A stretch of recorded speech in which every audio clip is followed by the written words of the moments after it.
Hi. How are you guys? Hey, Heather. Hi, Flowing. Welcome. Welcome to Katie Moonchild's world. Looks like I'm really small. Or I live in a world that's really big. Oh, I might want to turn my phone down. Keeping track of chat in two places. It's kind of fun. So, how is everybody today? I hope you're all doing well. I'm doing good. I'm here.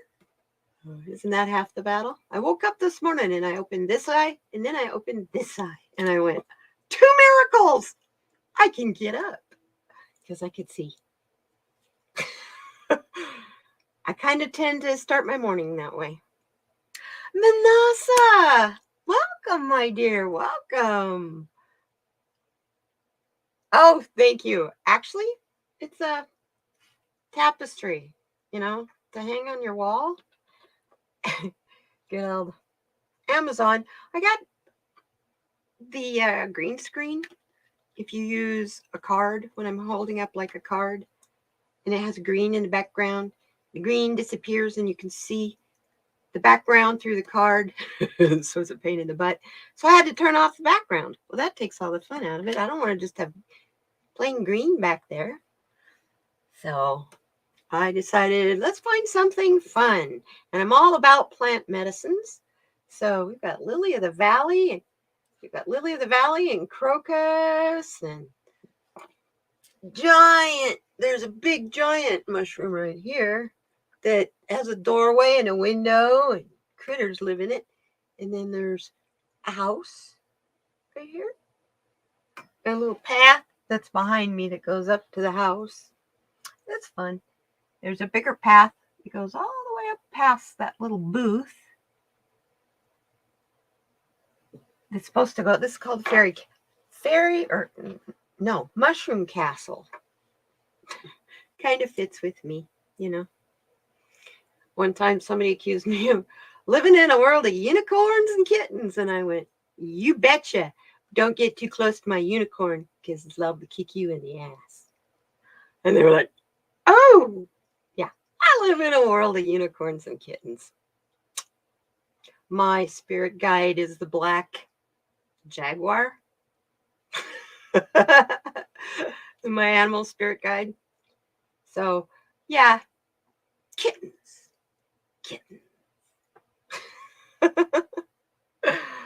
Hey, Janet. Welcome, you guys. How is everybody today? Oh, my goodness. So today for cards, this one always. And then I have the Enchanted Map by Colette Baron Reed, Oracle. Andrea was using those a while ago.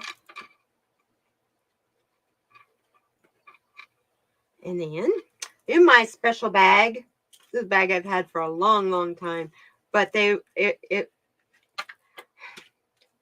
goes with the lovely Oracle cards. I mean, come on. Andrea, Lilac Lantern. I was like, no, I don't care what you got in that bag. Those cards have to go in that bag. It's a well-loved bag. It used to have a really nice, pretty kind of, well, it kind of has a gold shine, but the gold is starting to come up. It's loved. So are these cards.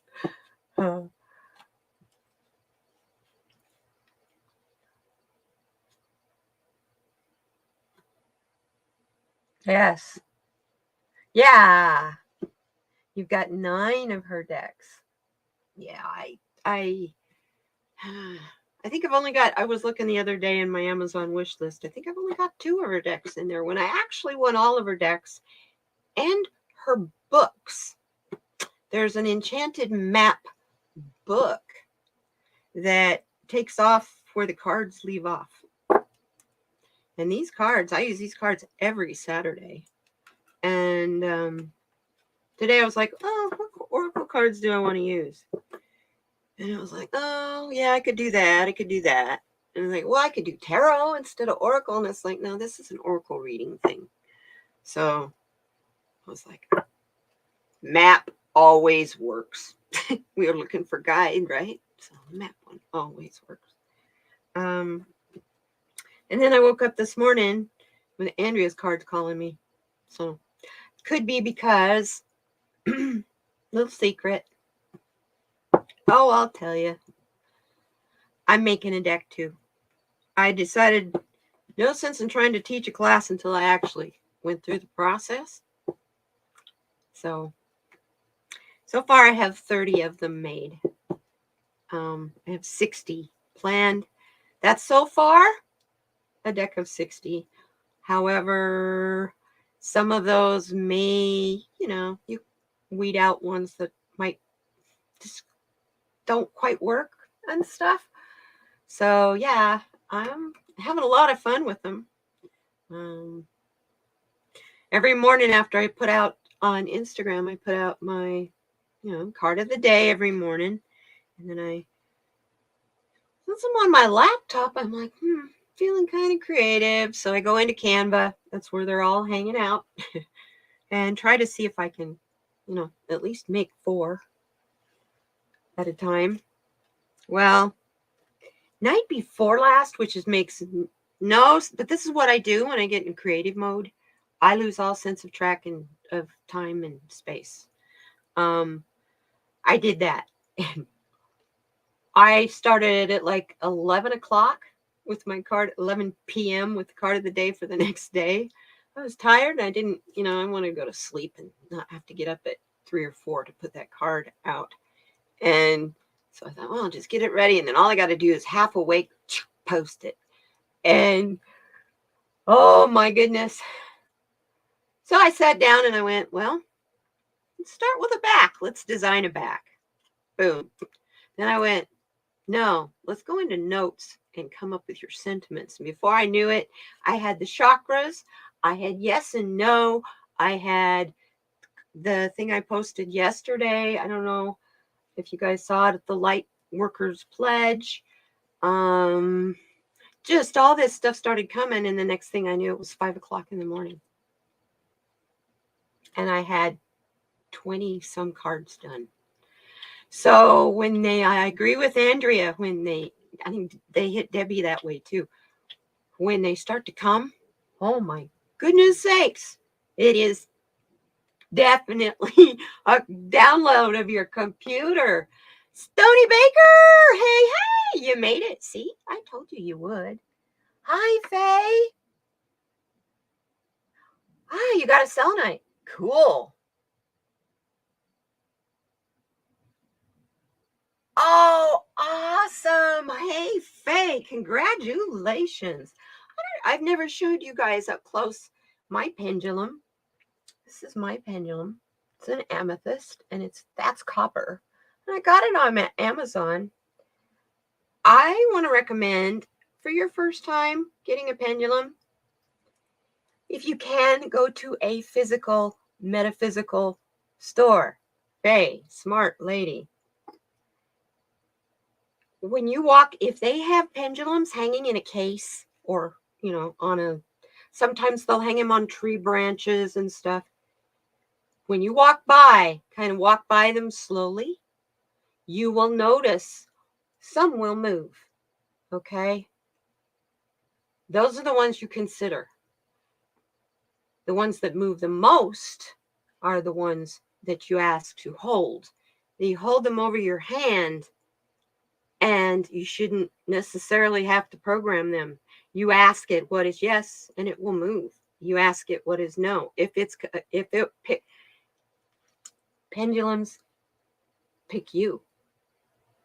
They pick your first one. Needs to come to you. I wore out the chain on my first one.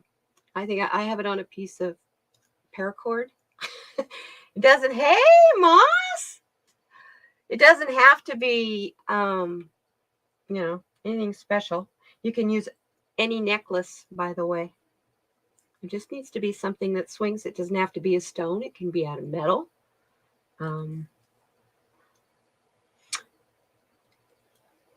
I don't know. Someone was asking, who was it? Oh, I was in Jen's world yesterday, and they were asking her about, I think they were afraid of using a pendulum and doing any kind of divination like that. My dad started me with divining rods at 9 years old, looking for a leaky irrigation pipe he and his buddy couldn't find. His buddy was hillbilly from Mississippi, and he was like, well, let's see if Katie can find it. My dad was like, what? He's like, no, look, watch. Let's get her to divine it. And my dad was like, she can't do that. Yeah, I have nails today. I got nails. Oh, you're repotting. I don't want to see your nails. Hi, Sonia Ray. Good to see you, Sonia. Welcome. Thank you, thank you. I love hugs, my dear. Yes, it's always wonderful to see you. Yeah, so I forgot where I was. What was I talking about? I'm full moon. Hello. And my planet, I'm looking at, I see Janet's name, and I'm going to say plant. It came out planet. Is now in flower stage today. So if you're hearing a noise in the background, like a little tickety, tickety, tickety, tickety, that's, yes, drop your seeds tonight. If you plant your seeds tonight, this full moon. Yes, yes. Because it got pretty warm in there, so I had to open up the door. So that's right behind us is my grow room. So you're hearing the fans going in there. Keep the air circulating. Yeah. Makes me glad. I only got 9 more weeks to go with this one. Yeah. The next plant, I'm going to grow 2 this next time. One is called Purple Anaconda. And the other one is Chocolate Hazelmint. And I have it on good authority by the grower, Harley Grower, who subscribes. He's in here often in case he's lurking. Hey, Harley. He says it smells lovely, and it makes a really dark plant.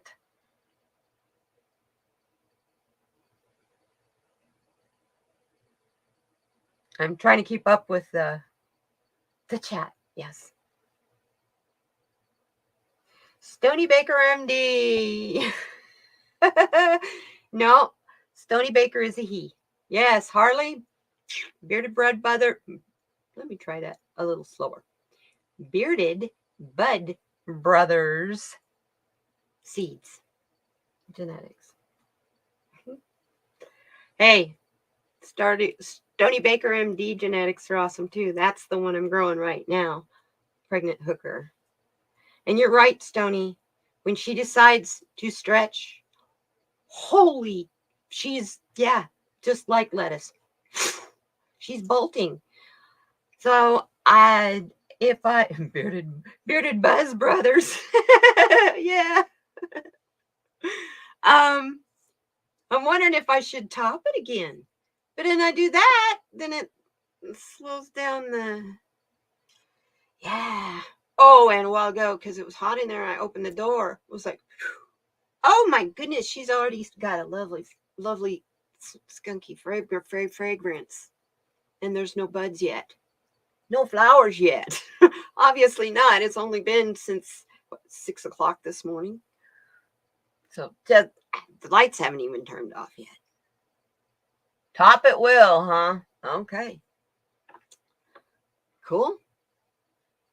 Because where I first topped it, it's like getting really leggy right here. So it's like, but each one of those, it's got branches in the middle, and you're right, it's another tree, like the Amazon goddess was. Actually, Amazon Not just Amazon Goddess. Amazon Goddess Train Haze. Yeah. So anyway, it's a rainy, cold day here in Tucson, Arizona, folks. You don't hear me say that very often. And I love it. But my body doesn't. Yeah, Goddess Train Haze. Yeah. Well, kind of Amazon Goddess Train Haze. Yeah. It's lovely. Too lovely. It's almost gone. I smoke. Actually, no. What do I have here? Oh, Bubba Kush.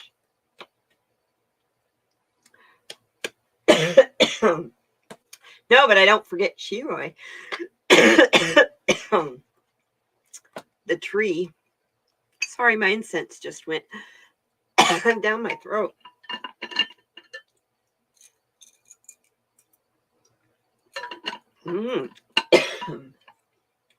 Pardon me.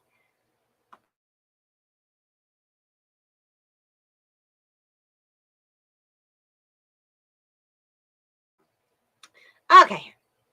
Whew. Oh, cool. We'll have to read together then. Heather? Yeah, Andrea was using hers earlier. I think half the... Well, the good thing about these was about 4 months ago. It was before Christmas. Just before Christmas.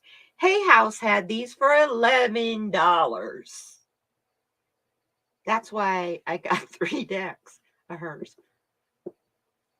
Oh, speaking of decks, I told you guys last week that I was going to show you the tarot deck I'm working on. That's really basic. No, I'm not the only one. There's other ones still in this community that do that too. Yeah, you don't want to hear me cough. I sound like an old smoker lady. Anyway, these are, I think what I pay. $11. Yes, $11. So go over to Hay House, sign up on their mailing list, and they will send you emails. They just and they only do these sales for like 48 hours. So, hey, Stony Crow, good to see you, sweetheart. But anyway, I got these on Etsy, and it's one of the printable ones. I think I paid $4.95 or $3.95, and you print them out with your printer. I got these are Lenormand cardstock or playing cardstock from Amazon. You can see it's kind of stiff, but print them out, glue them to the cardstock. I made a back. This is how I learned how to use Canva. Heather, you said Canva confused you. I don't mess with the templates.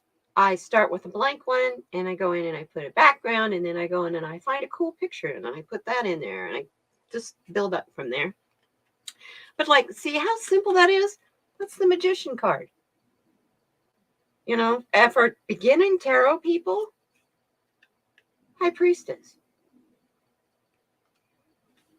The Lover's card.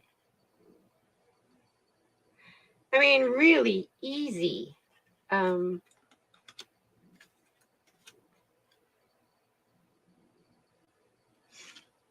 Those are the major arcana. I was going to see if here's the Death card. I find it interesting that the Death card is the white rose of the War of the Roses emblem.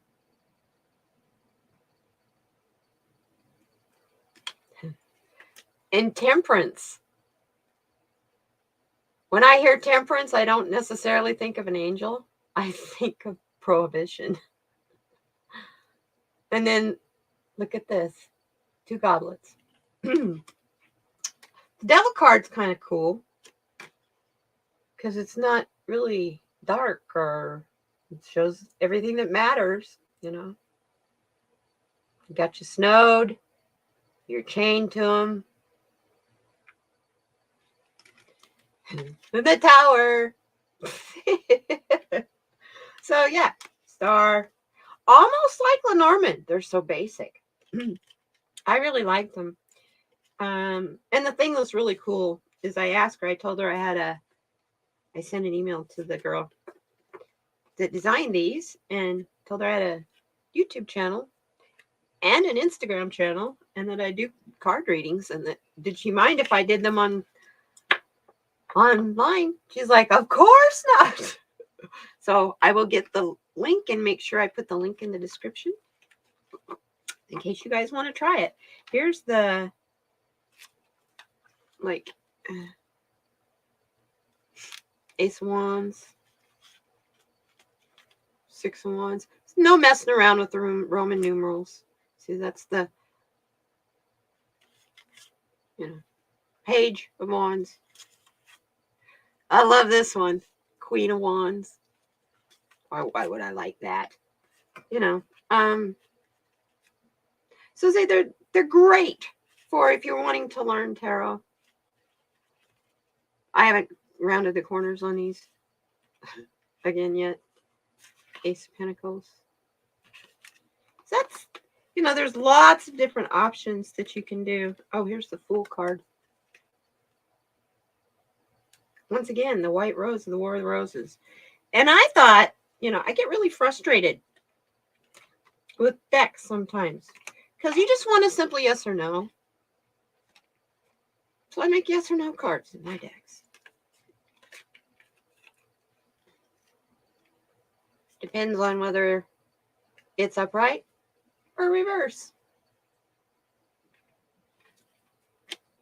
Anyway, that just kind of gives you, here's the Ace of Cups. Kind of cool, kind of fun. There's a lot of options. Go play around. Look around on Etsy. I was just looking for Lenormand cards. And there's not really that many to choose from. So I'm like, well, what do they got in the free printable stuff? Well, they didn't have any, I don't think. I think the one maybe in their free. So, but lots in there. $2, $3. Tarot cards, Oracle cards. Last week I got Christmas Lenormand cards from Etsy. Same way. I just can't. I gotta get more blanks to glue them to. All I have left to do to those to start using them is to spray them with a matte spray, and they're ready to go.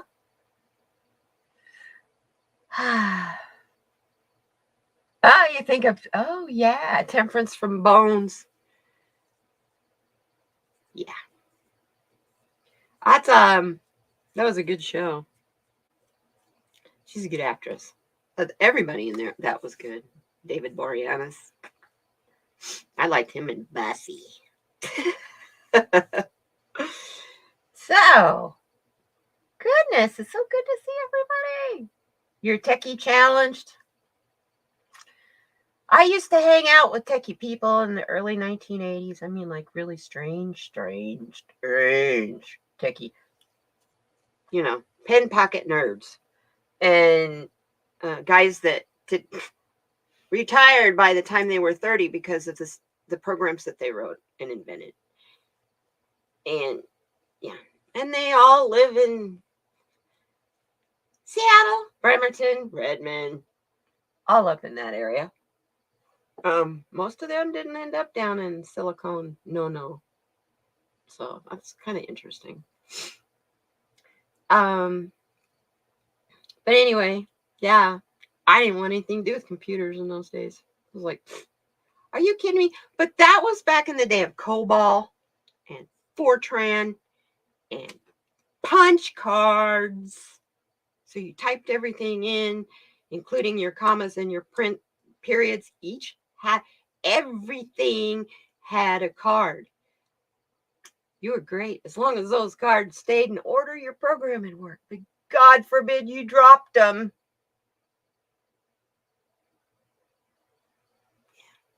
So I was like, nah, I don't want nothing to do with that. Forget that stuff. Then I became a travel agent. And part of being a travel agent, I had to learn how to use American Airlines Sabre computer. I was terrified. Terrified. I had never touched a computer before. And for all I knew, if I hit the delete button, it erased everybody's cars, hotels, and airline reservations that were in the computer. I didn't know that the computer would ask you 15 times, are you sure? And then you'd have to get an approval code. And so that's where I got broken into computers. I ended up being the one in the travel agency that when it would break down, when we'd have a problem, like there would be a car accident in Denver, and this was in Oregon, and our computer would go down. Well, it's because it hit the telephone pole with the trunk line on it, the telephone line, and it knocked the telephone line. So until they got it rerouted a different direction, that's how it was. Your computer was down. So then I'd be like on the phone, what's going on? I became that person. So after a while, I designed a database by looking through a book for this water softener company here. Ended up working there for 4 years and decided, well, I guess I better go get a degree in this so that I can get the money that goes with the knowledge just because of a piece of paper. So that's what I did. And became a Microsoft certified engineer and did technical support. I didn't have to go to college to do that. All you got to do is just take the classes to do that. But hey, that's what horses eat. Sorry.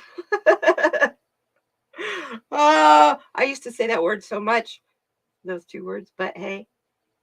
But hey, that's what comes out of horses.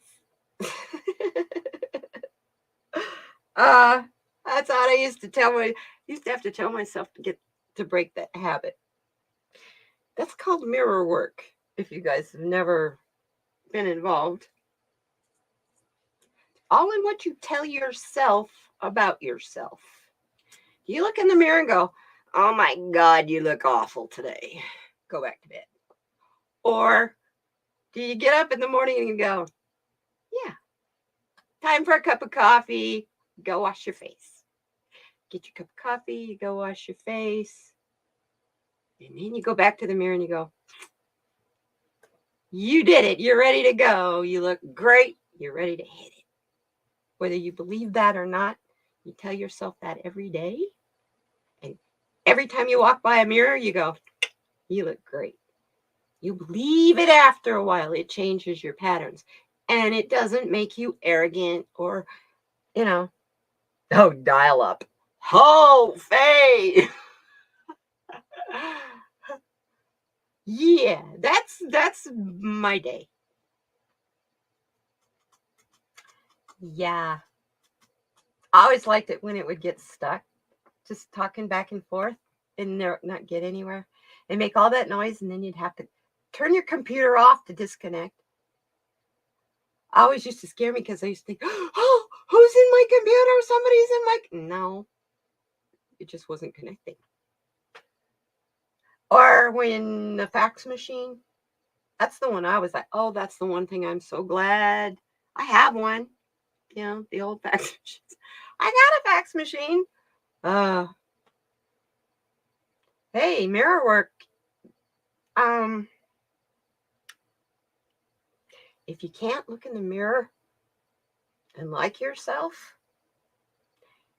you got a lot of baggage that you've got to work on. And you will end up in the dark night of the soul if you don't work on it. Dark night of the soul is not a terrible place. It's not a bad thing. It's just not any fun. Last time I was in a dark night of the soul, I was there for like 3 years. And it's just no matter what I did, I couldn't get out of that funk. I couldn't raise my vibrations. And yeah. Actually, what happened to get me out of that was COVID.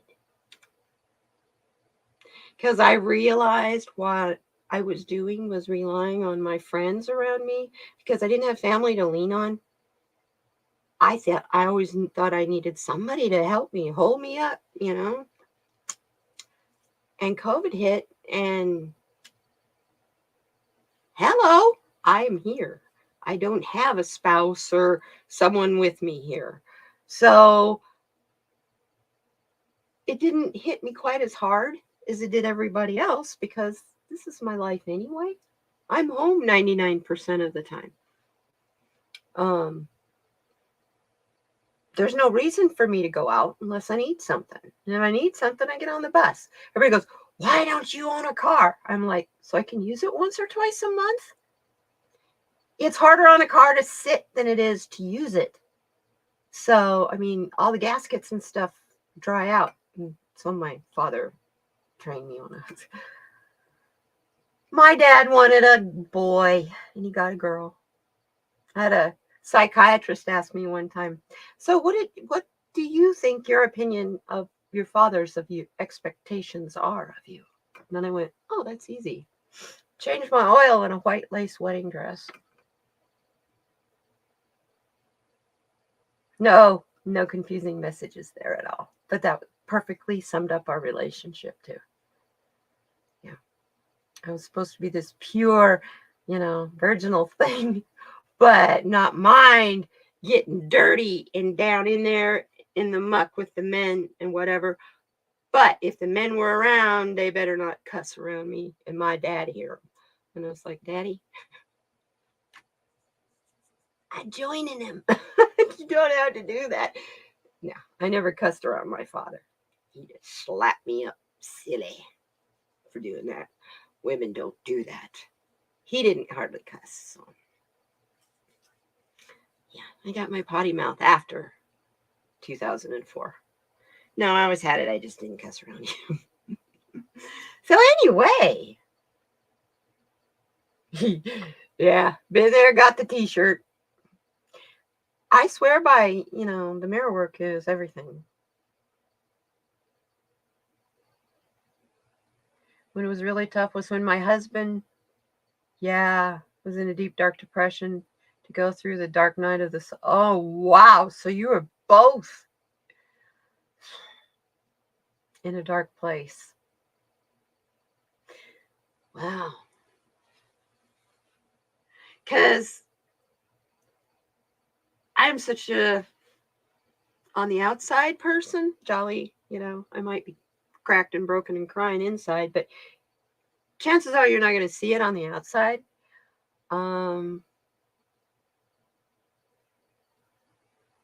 I've actually had guys stop seeing me because they don't understand how come I can be up all the time, how I can be so jolly and happy all the time. And all I could think of was, well, you know what? You didn't really see me, did you? You didn't see me at all. It's a front, it's a face, it's a facade. I do that because my woes are my woes. If I'm in a low energy, I pretty much do the hermit thing. I stick to myself because I don't want to bring anybody else in with me.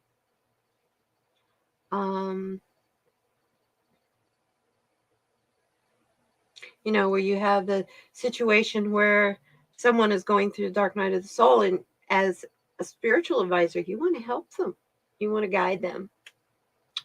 So you volunteered, you want to talk, and thinking, well, maybe, let them talk, let them vent it out, and then you can point out maybe a different way, a different perspective on the situation. Doesn't always work right. Someone's in the dark night of the soul and they have no intention of getting out of it. They're finding comfort there. Good luck. Because they're going to pull you in to hear them be the forever victim, the eternal, it's everybody else's fault. Like, that orange dude.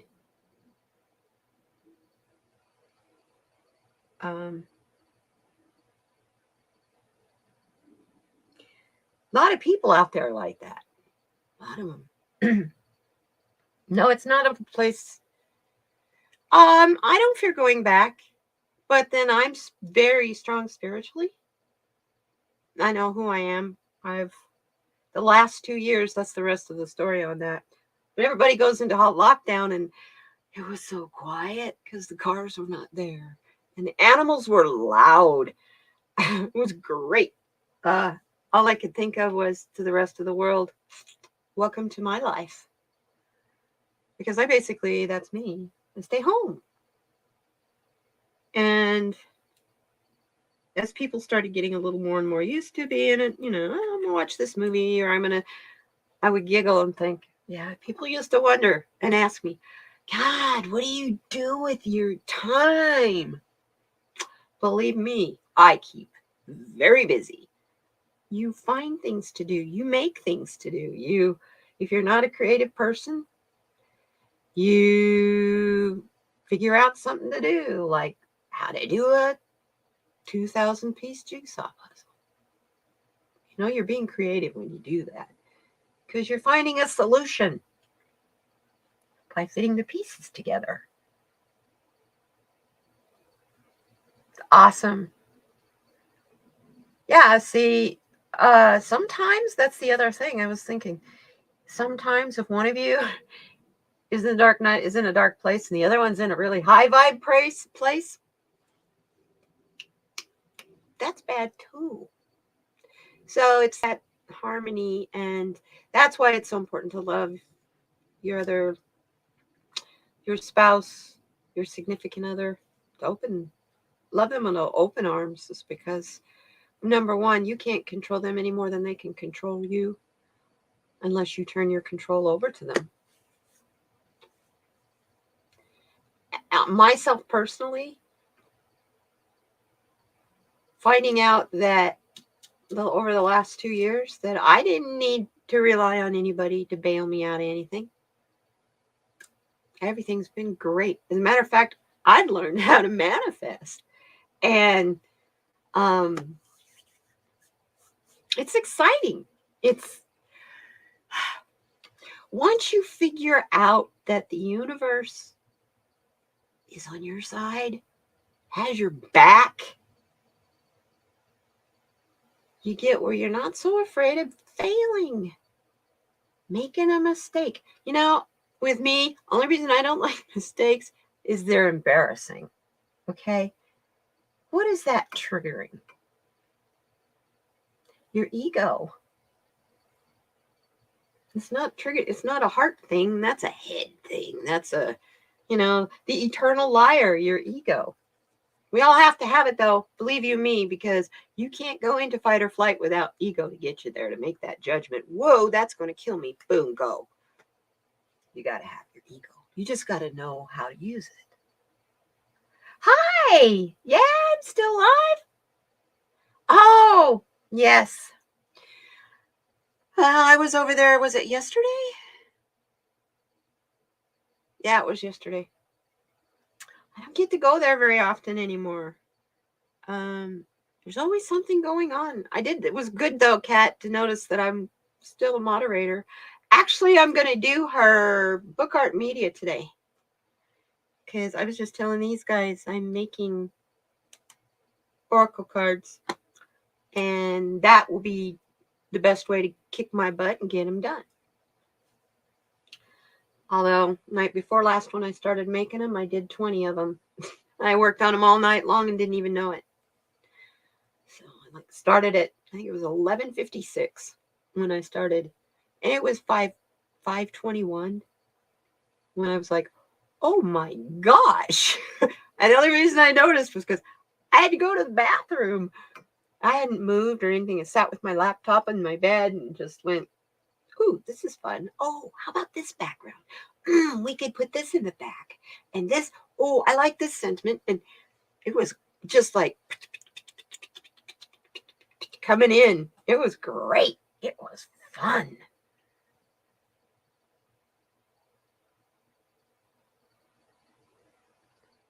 Got to make a locker run.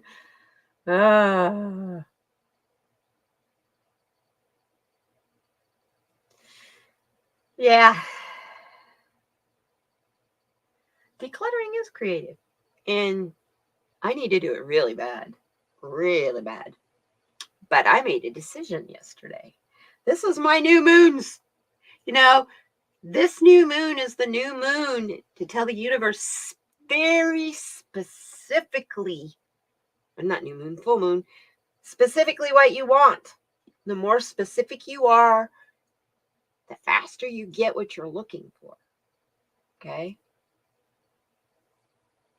I was watching The Soul Sisters on Monday, and Tarot's Apprentice. Johnny was on there, and he was saying, and he's 100% right. You tell the universe, I want to move. Help me move, please. Okay. Well, you might get evicted. The universe just helped you move. Now, universe, I want to move into my dream house in blah, blah, blah, town, blah, blah, blah. See what I'm saying? Hi, Deborah Castro. Good to see you, sweetheart. See? Specifics. And the more specific you can get, the better off you are. When you're manifesting, it's in your hand. Live and feel it like it's there already. Not, oh, I hope. Oh, I want. Oh, I desire. Oh, I need. Hope, want, desire, and need. What do they all say? I don't have it. Lack, lack, lack, lack, lack. So you're telling the universe, I want this. I'm lacking this. I'm lacking this. I'm lacking this. So the universe says, okay, more lack, more lack, more lack, because that's what you just asked for. So be careful with your thoughts and things. Actually, this brings up a topic. I was thinking about doing this might be controversial. But there's a few, I don't know if any of you have ever touched or been near the Nag Hammadi. It is all the books of the Bible that were removed in the 4th century by the Emperor Constantine to create the Bible we have today. They're also known as the Gnostic texts. I was thinking, there's one in particular I would really like to read to you and discuss with you. And I'm thinking it would be a special live stream like the one I did on Flow, like the one we did on Flow, but this one would be just with me. Maybe Johnny. I might ask Tarot's Apprentice because he and I both have a similar background. Manasa, you would be perfect too, sweetheart. Come on my channel. We'll talk about the Book of Thomas. I want to teach the Book of Thomas. And I got that on your Instagram on Sunday morning, my dear. As you were, we were praying, what were we doing?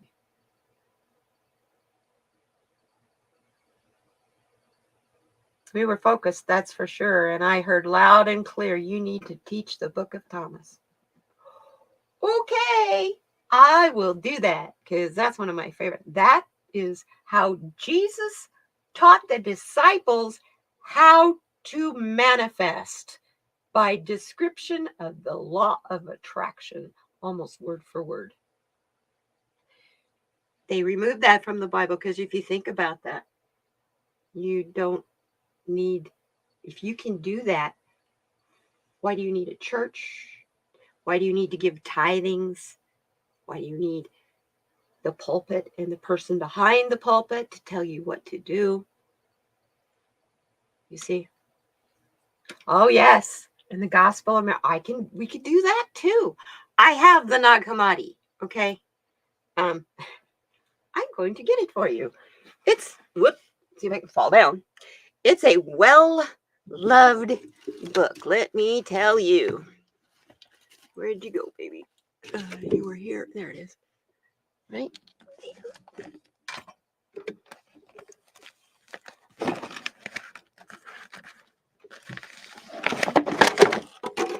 knock down all my projects.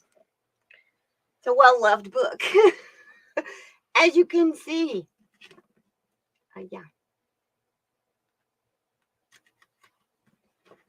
So, yeah. Spill my coffee on it. Well-loved. So, yeah. The Nag Hammadi Scriptures. If you're interested in getting the book to follow along, Amazon has it. I believe it's like $30, $25, $30. And it's a thick book. Just think how much would be in the Christian Bible if they had it all in there. There's the Gospel of Adam, Philip, Judas, of course. I mean, Why wouldn't they want the Gospel of Judas in there if they didn't have him planned to be the scapegoat anyway?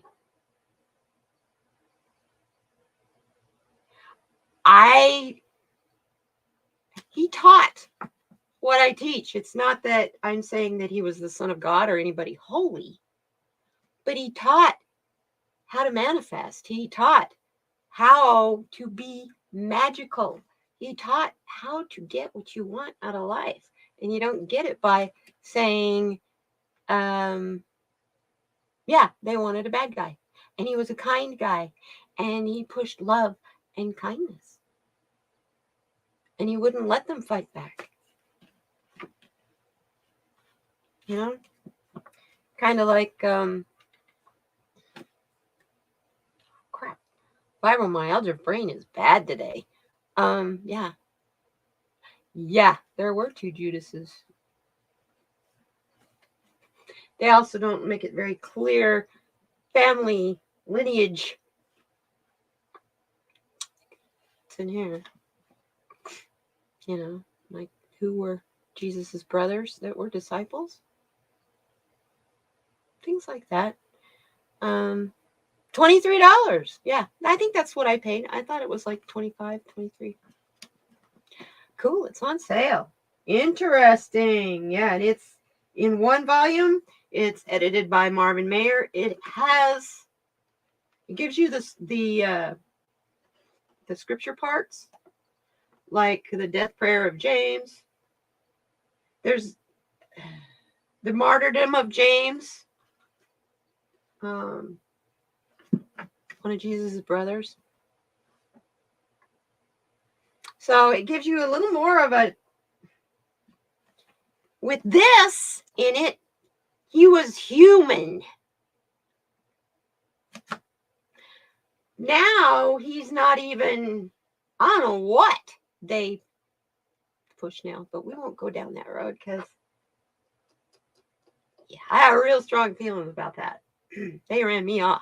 So. But yeah, no, this is fascinating to get. It can be kind of hard. Some of it's, very hard to read. But in the beginning of each one of them, the different chapters, they give you kind of a background a little before they start giving you the quoting what the person said. There's the Gospel of Thomas with the Greek Gospel of Thomas. So it's not too bad. It's not too long. A lot longer than James. And then after it's Philip. So yeah, I just thought, since we're all about learning manifestation and all that, and we might as well hear about what this particular master had to say about it. We've got Buddha was a master, the only ones that I could say that the deities that I are the ancient ones, like the Hindu, because they go back thousands and thousands of years. So, but yeah, I thought that might be kind of fun. See if you guys like that idea. I wonder if Mother Mary had been written sculpture, but it was she is just as important. Oh, yeah. Ah, she's your goddess. Mine's Rihanna. Actually, I have two. Mine's Rhiannon and Bridget, but that's my Celtic. 2 past lives. And my current one. I'm Scottish. So apparently from what I did a past life regression with Brian Weiss, Dr. Brian Weiss, which he does it through hypnosis. And apparently I was also a woman that is a seer, and I made a vow of poverty. And every life since then, I've had an issue with money. I went from that one to a noble woman in the next life. So it's like this Katie is finally learning what money is about. And the energy of money, I've either loved it or hated it all my life. So, yeah, kind of weird, kind of interesting. Things that you learn, you know? Cards today. We're not just here to hear me yabber snabber. Who wants a card? Who wants a card? Or 2, or 3. The Rebel deck, the lovely Oracle, or the Map deck. Hecate, yeah. Hecate. I always put a T in there, an extra T. I don't know why. Can't remember who my goddess is for today in my goddess cards. Who is it? It's Goddess Creativity. I do know that, which I was excited to hear. So I got on my computer and worked more on my Oracle cards until Canva started acting up. And I was like, oh, great. Great. So then I go over to YouTube. YouTube was sluggish. And I was like, uh-oh. So I'm thinking, this is Ukraine Day, isn't it? So I jumped to silly conclusions because my ego said, uh-oh, what's going on? Ah. My main spirit guide is an Egyptian. His name is Akramal. He's an Egyptian priest who tended personally to Bastet.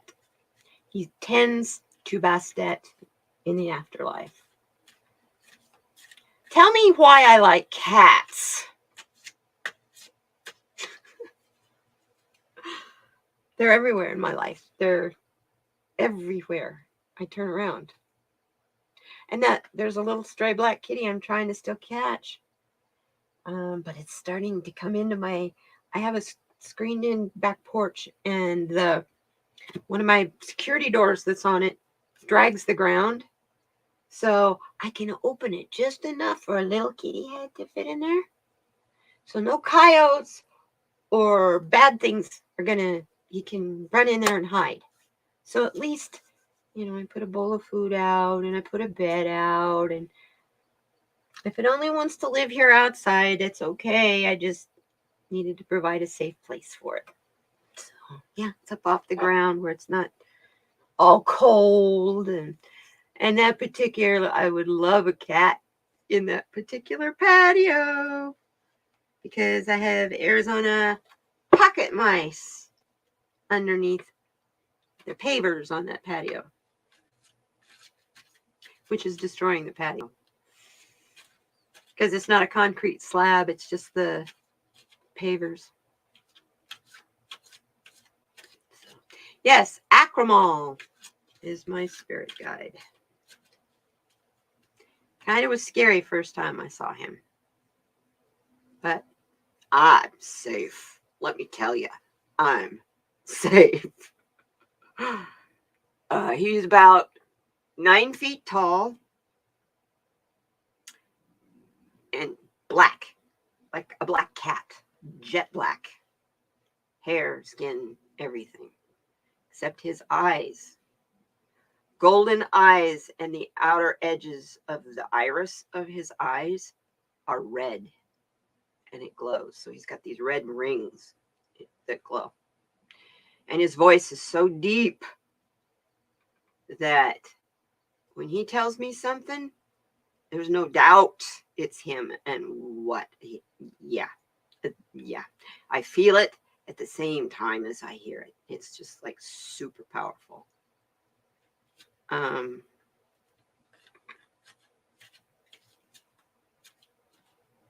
It's funny, on Jen's World yesterday, she was talking about her spirit guide and that her spirit guide's an alien. And I was going, I wonder if Akramal is. And I got loud and clear.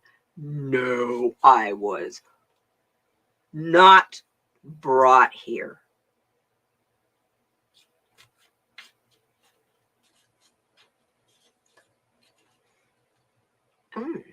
Akar Amun. All I know is when I met him, he says, I am Akramal. ACROMOL. Akramal.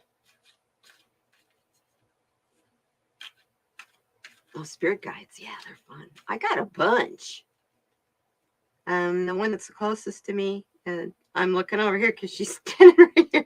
It's my grandmother. My grandma Ozzy. Ozzy Ann Columbia Jane. How's that for a name?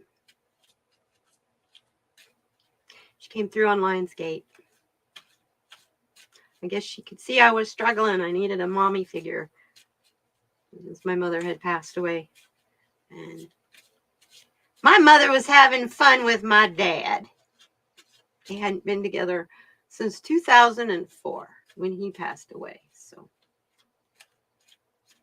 and I had 2 other friends that are in tune like that tell me, you know what happened to me in a dream? I saw your mom and dad, and your mom was dressed in this beautiful gown, and your dad had on a suit, and they were dancing all over the place. And I about, first time I cried when my friend told me that. I was like, oh my God. Because my mom and dad, their favorite thing to do together was they were ballroom dancers. So she saw my parents having fun. And I'm like, doesn't matter what happens to me. Now I know what I'm heading to. I wanted to go, because watching them dance, growing up, wow. It was like their feet. My mother, I swear, her feet never touched the floor. She just floated. It was so cool. And then there's Katie. Katie the Klutz. It was like, if I walked across an icy street, I'd go. I was with my friends one time. We're going to go get in the car. I was in high school. It was an icy street. And it had, this was back in the 70s when wood clogs were popular shoes. Now I dated myself. That's okay. My wood clogs. And I was like, stepped off the curb and I was like, yeah, watch me fall, and boom. And they all laughed because they thought I did it on purpose. I really messed up my wrist. I mean, it was like that whole rest of the day, I couldn't hardly hold a pencil. I was like, no, I really fell. Be careful what you put out there. Universe will bring it true. It was like, watch me fall. The next thing I know, I'm on my butt. Yeah. Yeah, you had wood clogs? Yeah. Hey, they were comfortable, man. Once you got past the point of, I have flat feet, so even in Birkenstocks, right at the edge where the shoe meets, top of the shoe meets the sole, I have to get a blister and it has to get a callus there, and then I'm fine. But yeah, actually, when I first was diagnosed with fibromyalgia, only shoes I could wear were Birkenstocks. I've got like 16 pair. It was nice though because I had a prescription for them. Yeah, I had a prescription for them, and my health insurance at the time would reimburse me. So QVC, I went nuts.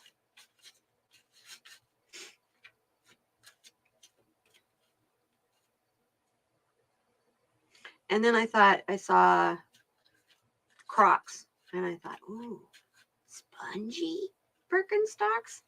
Ooh, that sounds cool. And yeah, you don't get the blisters and stuff, but I don't know. I hardly ever wear my clogs. I wear them to garden, my Crocs, but that's it.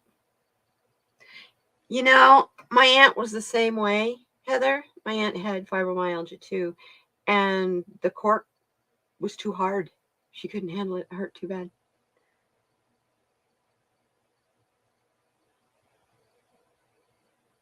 I'll have to try them. Mendel's. Meandles. My first pair of Birkenstocks I got in 1975. I think that's the first year they were available for sale in the United States. And I used to only see them in the back of in the ads, like the personal ads and stuff. I'd see ads for Birkenstock shoes. And you had to order them from Germany in High Times magazine. Well, hippie magazine, figures. So yeah, and then I graduated from college. No, it was just one of my birthdays. My roommate's parents, they bought her a pair, gave me $75 and told me to go get a pair too. Okay. No, they got me a gold necklace for graduation. My roommate her parents were cool. Oh, well, that's why there's so many different kinds of shoes like that, like Clark's. And I am very blessed with my feet. There's a reason for that. From the time I could walk till I was 12 years old, I wore corrective shoes. You want to talk about get made fun of as a kid, because I had to wear those ugly old black and white Oxford things. But they had arch supports and, all that in it. And you know what my foot doctor told me? Best thing for her, go barefooted. So I do. Only time I put on shoes is when I'm going outside then it's only because I don't want to step on a cactus thorn. I don't, rocks and stuff, gravel, I walk all over that all the time. Doesn't bother me. But if I'm going to go out, like to go get the mail or something, go out on the sidewalk, I'm afraid of picking up. Heather, I don't think they have those up in Flagstaff, though. Goat heads. It's a plant. I don't know if you ever heard of them. Oh my God. It's like a miniature devil's claw. It actually looks like a pentacle minus the two side. It's a V shape with a point. And each one of these points are so strong they will go through a dang work boot. They'll give you a flat tire. Yeah, goat heads. They're awful. That's the main thing I worry about stepping on outside by barefooted, because they hurt for a long time too. And pulling them out, ow. I'm not kidding.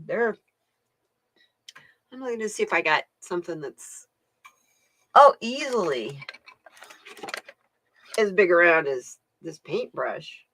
This little paintbrush right there. Imagine that going in your foot. Ow! So, yeah. Going barefooted can be kind of dangerous around here. Although I used to have a boyfriend, we were going to We were going to the grocery store for something. And there was this lady, and it was the winter time, and I think it was probably like today, 50s, low 50s. And there's this lady walking along the street, and she's got her shoes in her hand. She's walking barefooted, just as happy as she could be. And he was like, "Oh my God, look at that poor lady. She didn't even have her shoes." And I'm like, "Dude, they're in her hand." And he's like, "Well, why doesn't she put them on?" And I'm like, maybe she likes walking barefoot. And he's like, "Oh, but it's so filthy and dirty. People spit there and up." And I'm like, "Wow. Okay. Whatever." Yeah. And dogs pee there and all that. But that happens in the dirt outside too. But then he never went barefooted even in the house. So. And he was one of these that steam cleaned everything to death. Like if you clean in the kitchen and steam clean in the kitchen, you couldn't go in there. Well, you pretty much couldn't go in his kitchen anyway. So I'm thinking to myself, well, whose germs are you cleaning, dude? They're yours. Anyway, he's a good cook. So anyway, yeah, little too finicky for this girl. I'm too kicked back for that. Life's too short to be like that. I've already been down the bloody, dress for success, and I'm retired. I'm retired now. Speaking of retired, I was getting ready today, Heather, and I was hoping you would be here because I got a message from my guides for you. They told me to tell you to call Social Security and ask Social Security, how much money can you make if you were to get a job? Now, I'm not saying you want to get a job. I'm just saying ask them that way so that you can start receiving donations, hon, because as long as you don't get over a certain amount, you're okay. You can get them. But I'm suggesting, and for your own sense of, I searched it, I researched it, I looked it out, and this is what they told me. Instead of taking my word for it, I'm suggesting that you give Social Security Administration a call. Just give them a call. Hey, Allie, good to see you too. Yeah, just give them a call. They it's what they're there for. It's for your questions. And it doesn't put you in a queue for them to watch out. Oh, we looking for a reason to kick you out. They're not looking for reasons to kick you out. Okay? They really aren't. You're welcome. You're welcome. I just saw someone you were in someone's live stream somewhere, and they were asking how they could donate to you, and you were like, "Oh, I can't. I'm on disability." And I'm like, "Oh, but you can. As long as you don't take in too much, you're fine. You can."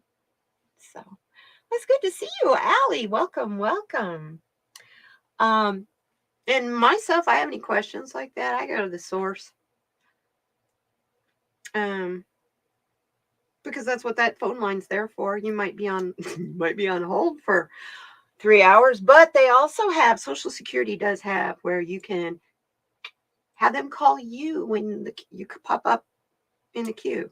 So you don't lose your place in line and you're not stuck hanging on the phone forever. So,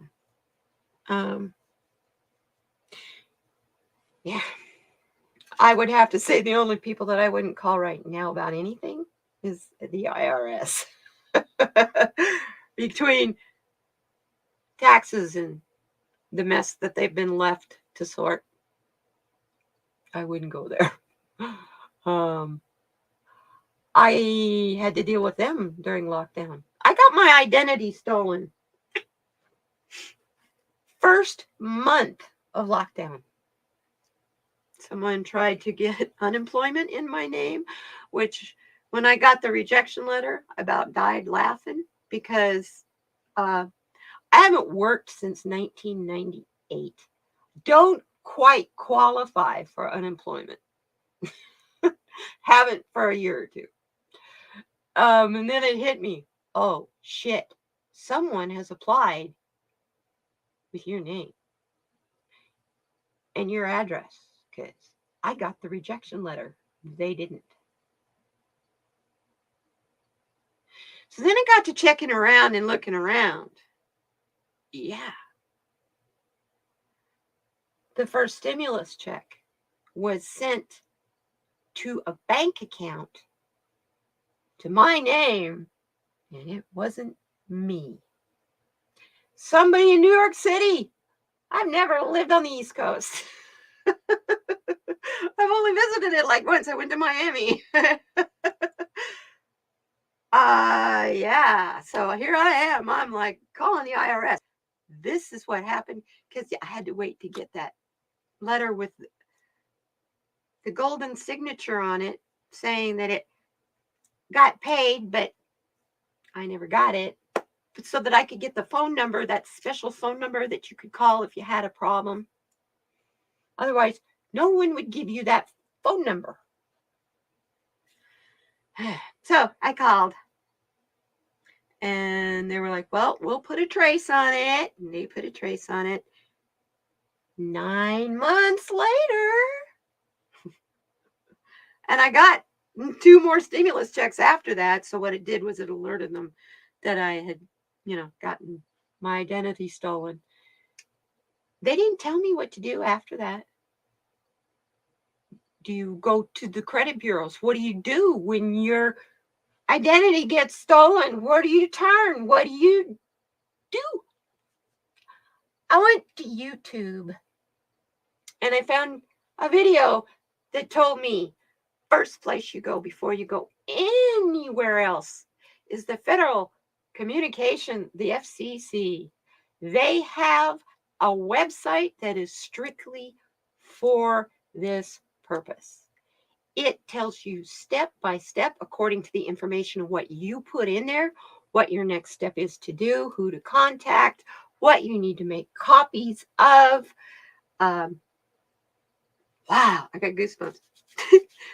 I was like, oh, thank you, God. I did everything they said. It was just, I put a froze on my credit for a year. I mean, it was so nice. I didn't get all those credit card offers and crap in the mail, people offering you stuff because I wasn't on their lists. Yeah. It's, yeah. Well, subsidized housing.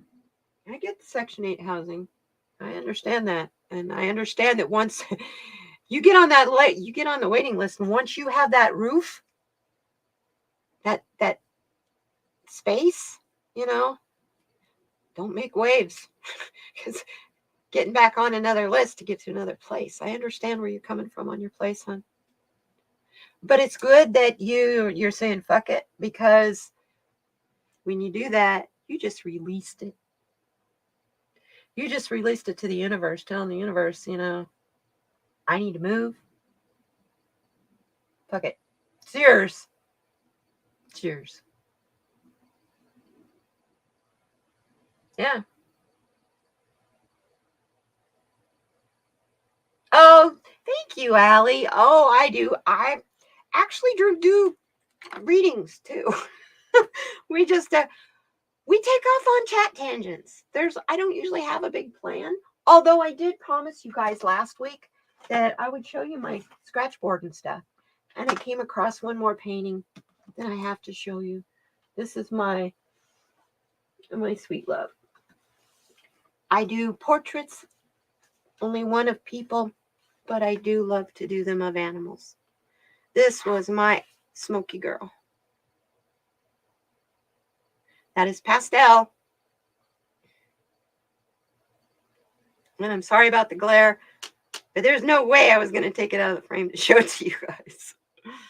But yeah, she died at 17 years old, and it was like losing my teenage child. Oh my God.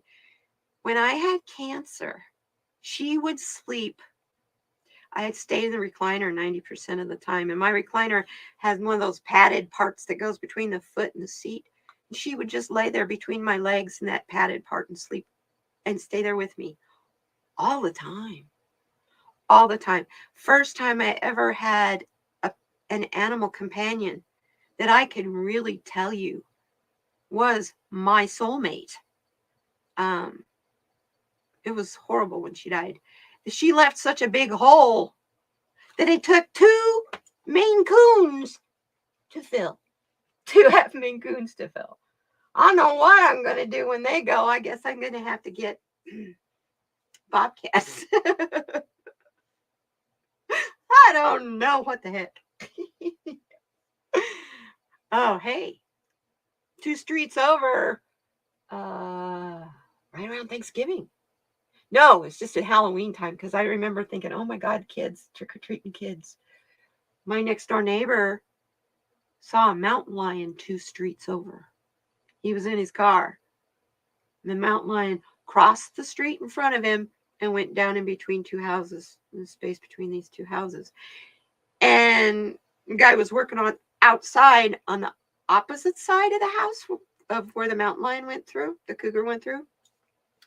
And he like stopped and yelled at the guy and he says, dude, you need to get in your house. A cougar just went down the other side of your house. And the guy was like, I was wondering why my dogs were barking like that.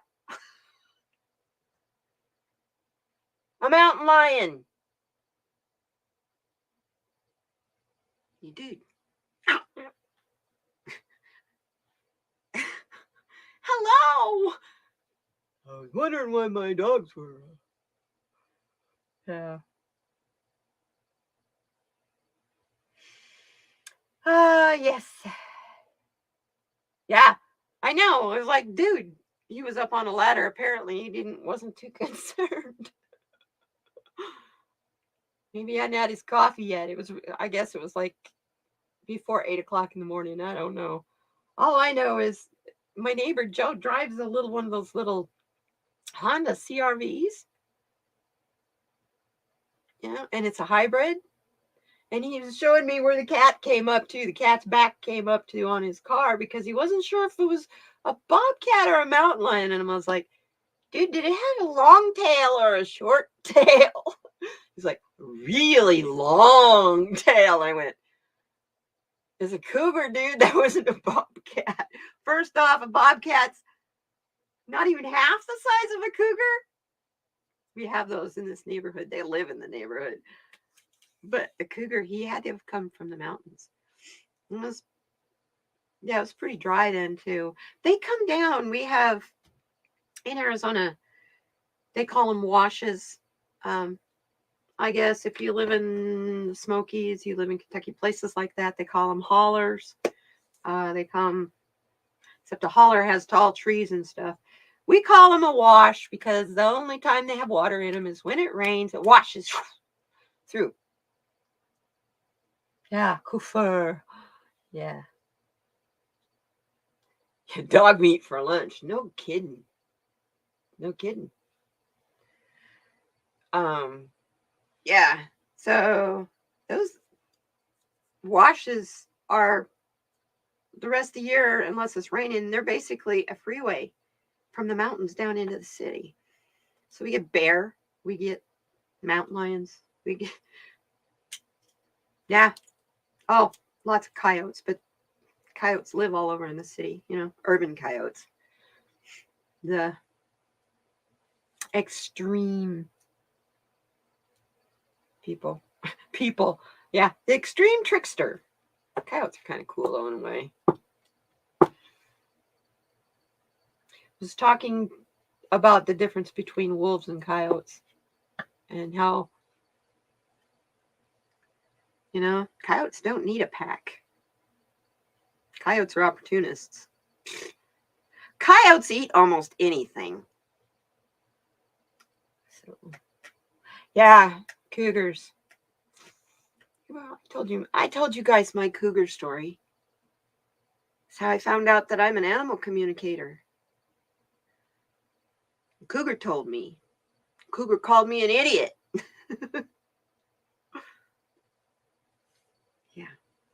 I listened to Andrea Galvin talking about, her different spirit guides and stuff, and that when she meets them, and that she met, I can't remember what it was, porcupine.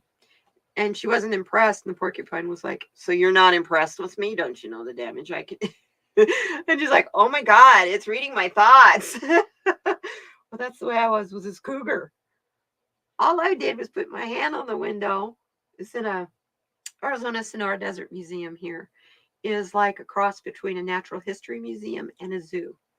All the majority of the exhibits are alive.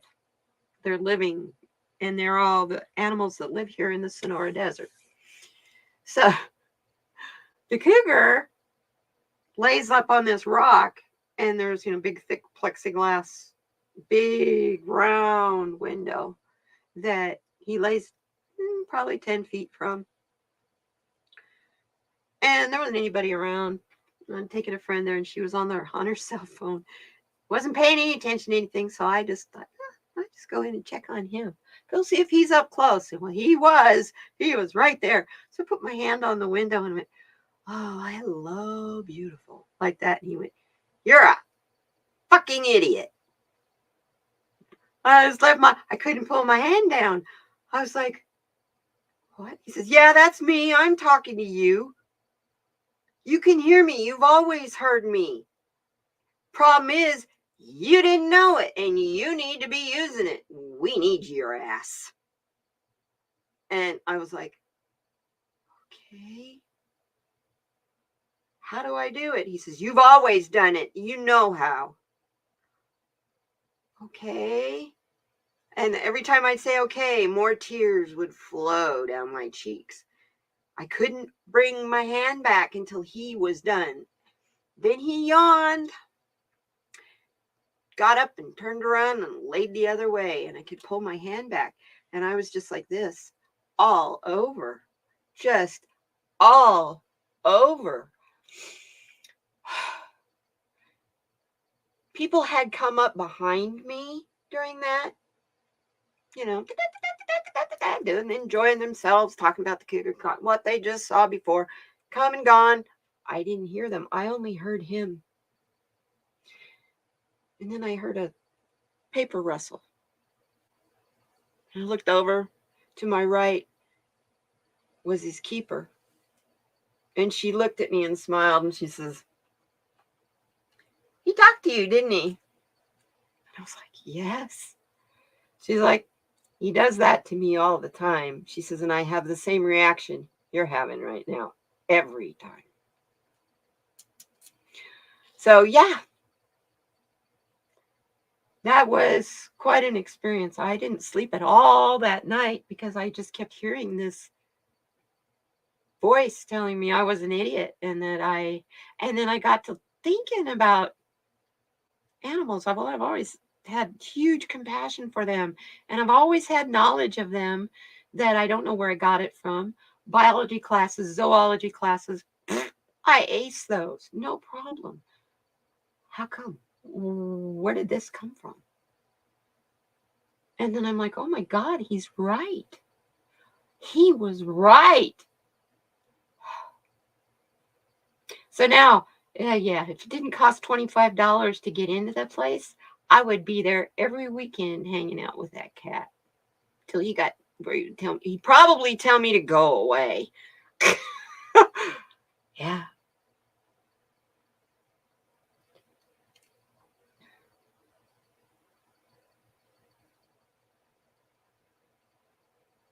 Shooting coyotes to make way for wolves.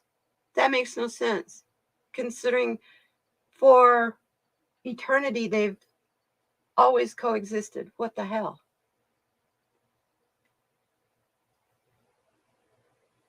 That's like getting rid of foxes to get rid of wolves so that you can bring in more wolves. Makes no sense at all.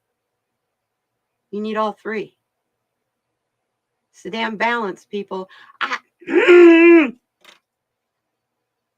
Land management. I was raised in the National Park Service. You want to talk about extreme management? Can't even pick up a rock and take it out of the park. It's a huge fine because that rock's protected. But you just get on the other side of the park boundary and you're in the National Forest Service where they sell the trees and clear cut them.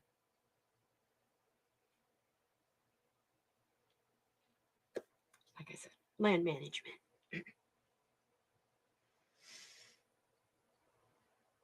Well, yeah, I would imagine rabbits and the small prey.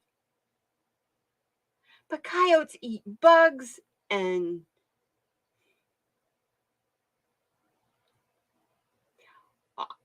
are you sure they're not shooting as many wolves as they are coyotes? Sorry. That's what they do here. You know, we have the Mexican gray wolf here in Tucson area. Matter of fact, that's the cougar's next door neighbor is a Mexican gray wolf. And every time they reintroduce them, the cattle people kill them here. So, and they're protected. And the cattle people protect each other. So no one knows exactly who shot which one. What do you do? What do you do? Yeah, deer, elk, because elk and moose, wolf will eat. Coyotes will come up and clean up afterwards. They're a little bit big for coyote to bring down, unless your coyotes, well, up the Pacific Northwest, the coyotes are gorgeous. They're huge. Because I remember my uncle from down here. First time we took him to Crater Lake National Park, you go through this little town called Fort Klamath. Cattle, it's field after field after field of just grass for California cattlemen and stuff. They to grass feed their cows just before they finish them off. And he never seen such fat cows until he saw a coyote, and we had an argument over it, whether the coyote was actually a wolf or not. And it's like, no, dude, that's a coyote. The wolf's 3 times that size. Because the coyotes are so fat and fluffy and beautiful. Anatolian shepherds. Okay. Yeah, Oregon's a little more enlightened. They made all drugs legal. Because it's a health issue, not a law issue. They made it something, you know.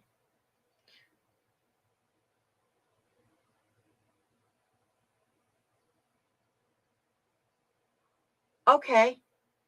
Well, that's the way it should be here in Arizona. But hey, I rest my case. We're talking Arizona politics, folks. This is the home of Kyrsten Sinema, Gosart, Biggs.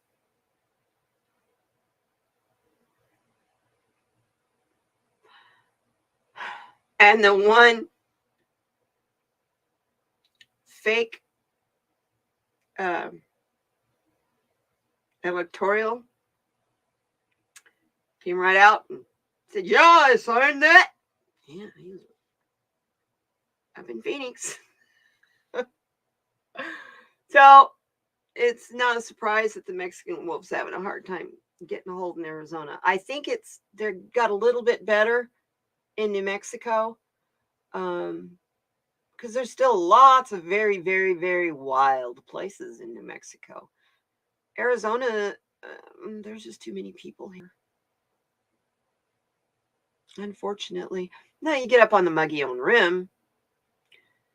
I love watching Bigfoot programs, and they're trying to say that the Mogollon monster, Mogollon monster. No. And I wouldn't know how to pronounce it either, except my mom is an Arizona native, and she died at 97. Okay. So she'd tell me, no, it's Muggy. And I always said Mogollon. She's like, no, it's Mogollon. You own it. Okay. Yep. That's the like north rim of the Grand Canyon.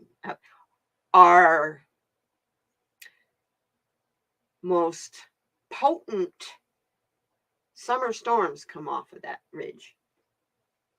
And there's Bigfoot up there and everything. Elk, aspen trees. It's beautiful there. Well, it was.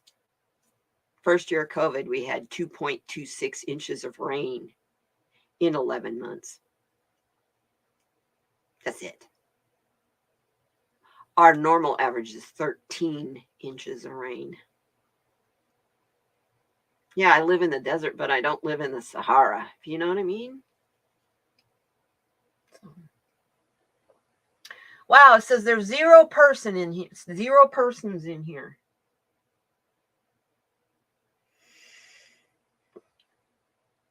Cinema, yeah, she used to be a Green Party.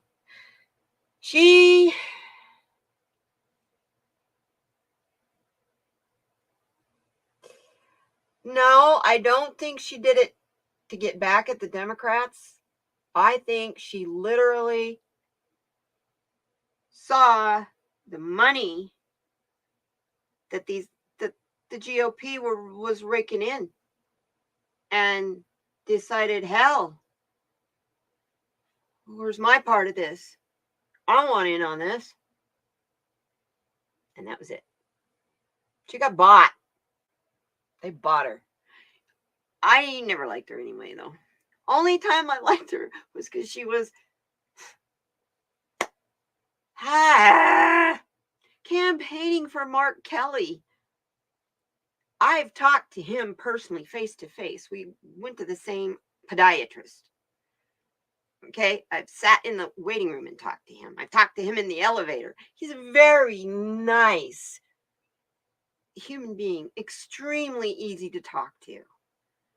I mean, can you imagine the brain inside that man? He's commander of the space shuttle. And because of Gabby, because of his wife, she, got shot here. Yeah, Tucson and our mass shooting, January 8th. God, that was 2010, 2011, something like that. Anyway, a long time ago, 8-9 years ago. Gabrielle Giffords. Yeah, that was a guy who was going to our community college here. People in the community college, they kicked him out of the community college because they were afraid of him.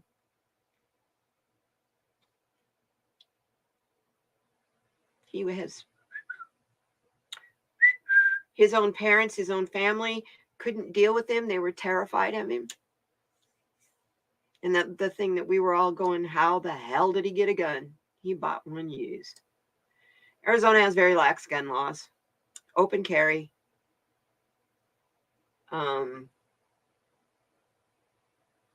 Actually, concealed carry. We don't have a concealed weapons law. You can carry a concealed weapon. No problem.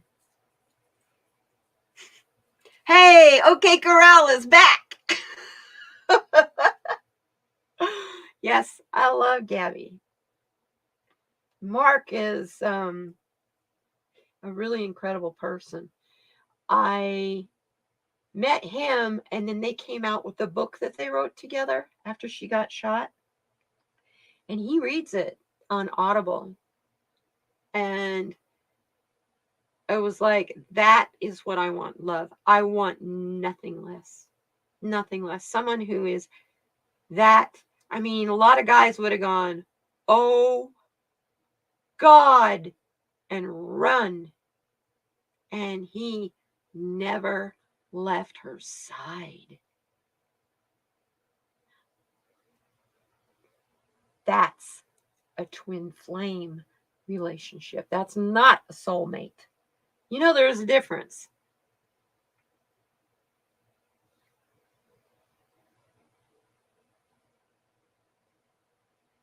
Yeah, it would make sense.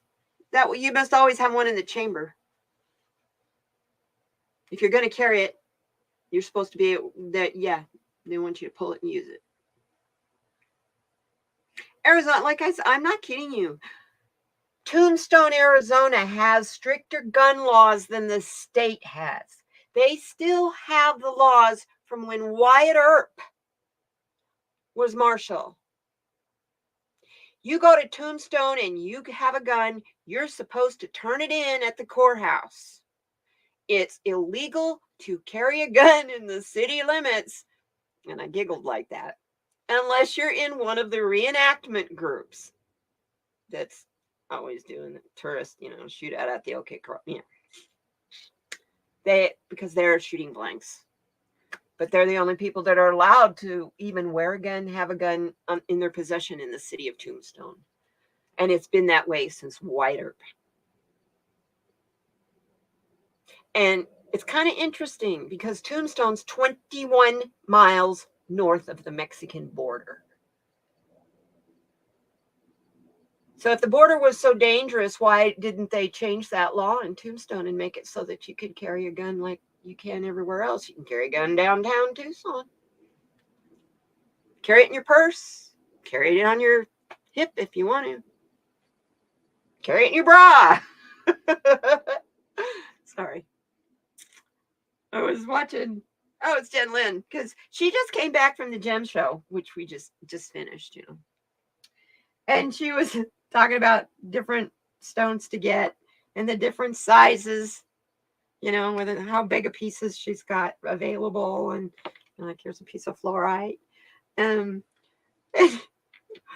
can't remember who it was. One of the regulars was like, I'm looking for bra stones. I was like, yes.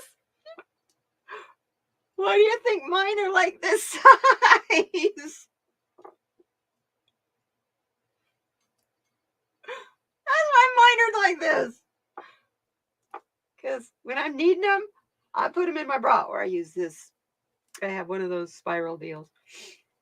And Una was saying today, carnelian was a good one for the day-to-day, but I'm feeling pretty grounded. I'm feeling good today. So, yeah. Anyway, did I pull a card today at all? That's funny. Yeah. I've been thinking I start doing more tarot cards, less oracle.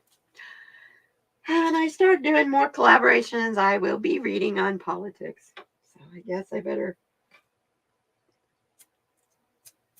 go back there again.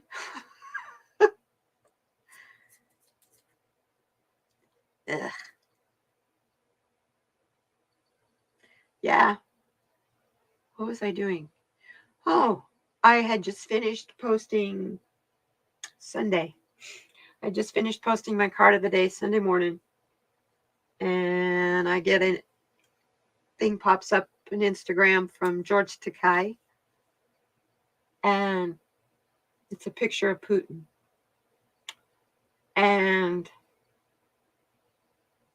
I looked at him. And I never really looked at the guy really that close. He's got 2 white birthmarks on the side of his head here. But, just kind of weird. Like I got like a wound from a past life, head wound from a past life. And his eyes are the bluest blue, but cold as ice. There's nothing behind him. It's dead energy behind him. And then all of a sudden, I felt like I needed to throw up really bad. And before I could get it out, whoa, where did this come from? It was gone just like that.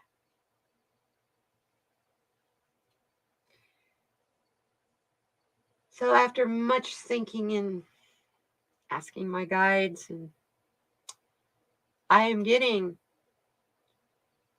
he's terminally ill. It has to do with his stomach area, his abdominal area. And when it hits him in a wave so strong that it takes everything he has to not drop to his knees because it will make him look weak. And that's all I got from the picture of Vladimir Putin on Instagram. I wish it was like some kind of insight into Ukraine or whatever, which I haven't heard if anything happened today. I did hear yesterday, supposedly they were hacking the banks and stuff, so. Can't worry about stuff we can't change, you know. All we can do is send out love and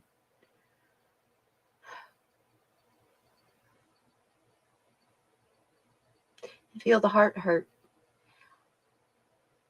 I never really realized what it was that makes me, like when we have full moons and new moons, why my roller coaster is like this right now. And I figured it out finally. So many people around the world have passed away. Their energy went gone. I'm a water cat here. Gone. I'm feeling the void. I'm feeling that energy that's gone. And it's really exhausting.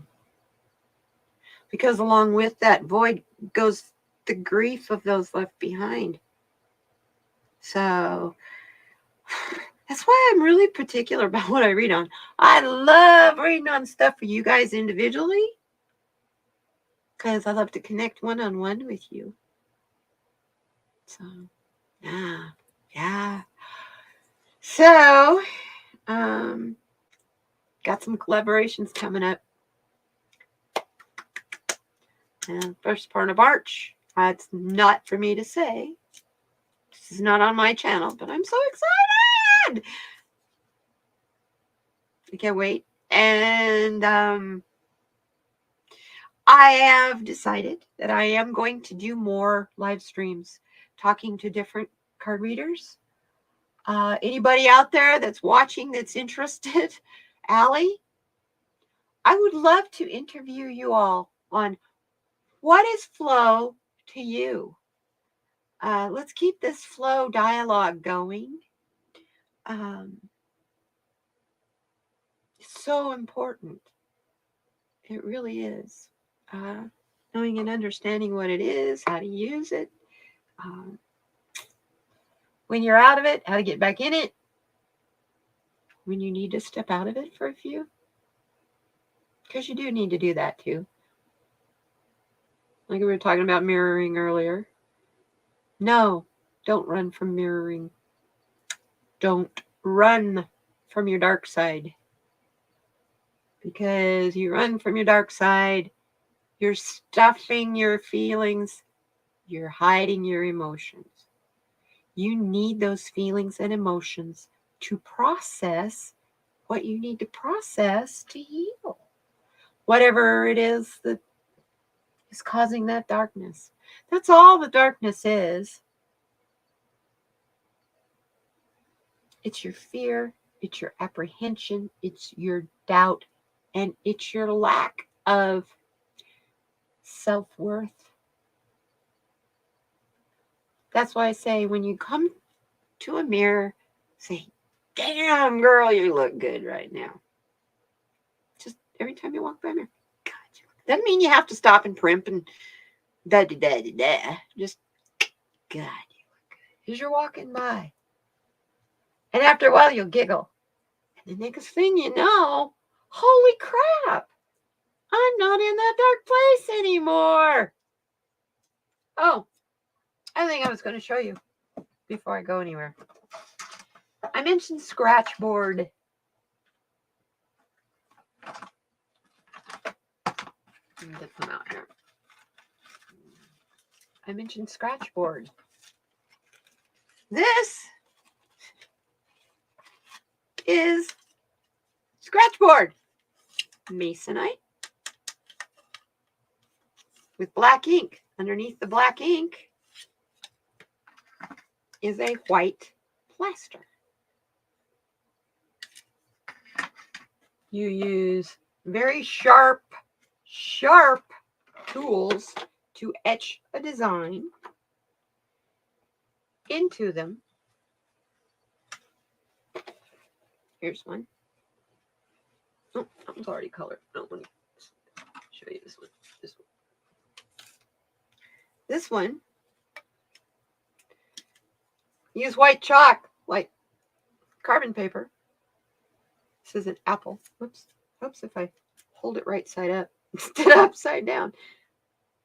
That's an apple.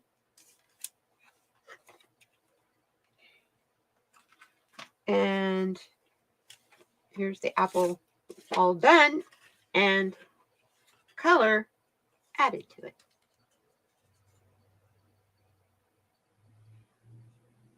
See why I say it's like scratching into your desk?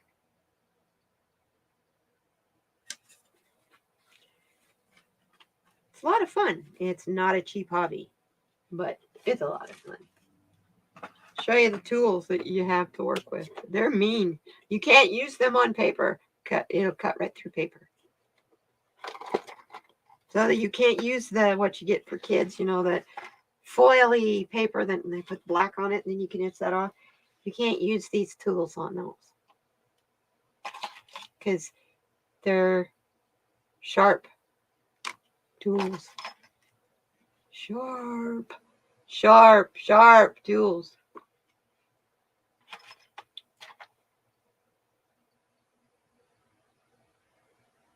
That's to get like the texture for the side of the apple. This is to make the little cross hatches.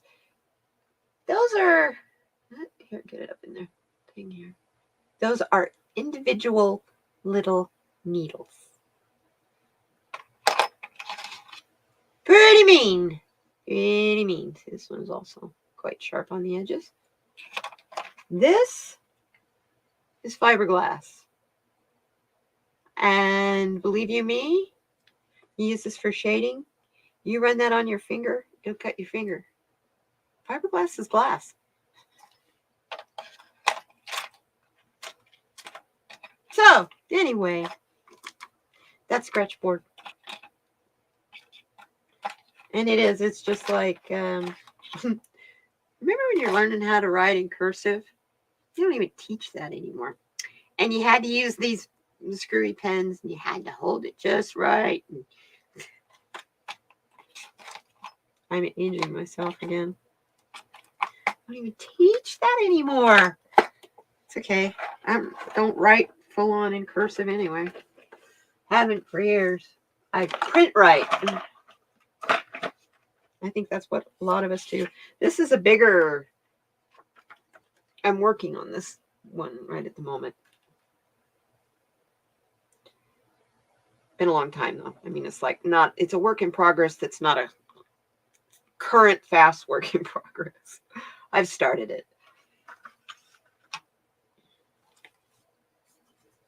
But that's Scratchboard. Anyway, thank you everybody.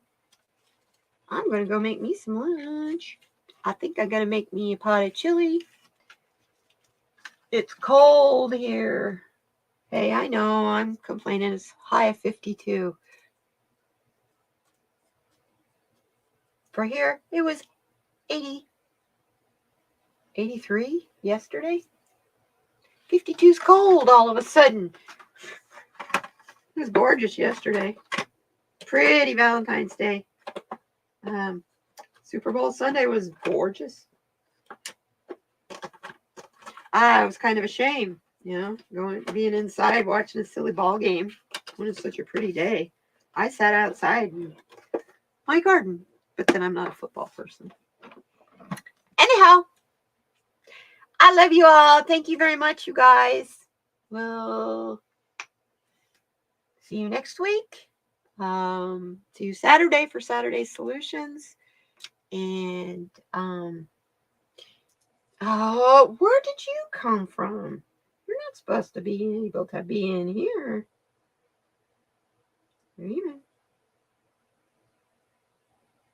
I love it. Right at the end, I get a troll. Bye-bye. So dumb. So dumb. So dumb. So dumb. So dumb.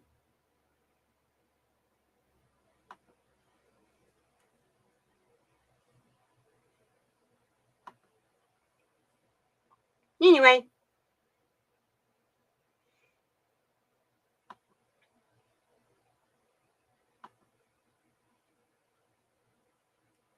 I love you guys. Thanks, Kat. I love it when we get to talk. Yeah, I'm going to go over and hang with Autumn, I think, in a little while. Should be here pretty soon, actually. I think she started at 2. She starts at 2. So, yeah, go hang out and make a couple more cards. Thank you so much, Andrea, for inspiring me. Andrea and Debbie and Scott. An oil painter and anybody else that's making their own cards. I wasn't going to tell you guys until I got them all done. But hey, I just decided to do this over the weekend and I'm got half of them done. So, and I will have a PDF or book or something to go with it. Just because some of them need the explanations, like your chakras. I didn't put sacral chakra, root chakra, whatever. They're different. They're the I am, I see, so on. They were the first 7 that I made. I was like, ooh, I know I can do 7 really quick. So anyway, I love you guys. We'll see you next week. And see you Tuesday. Unless I pop in somewhere. Maybe Tarot Love Community is doing a thing on Friday where you show your wares. I may volunteer for that. I don't know. You guys have all seen them all now, so. Oh, my newest stuff. I'm painting rocks gold. Putting them out by my door. It's feng shui to attract prosperity and abundance. Anyway, I'll see you guys next time. Take care.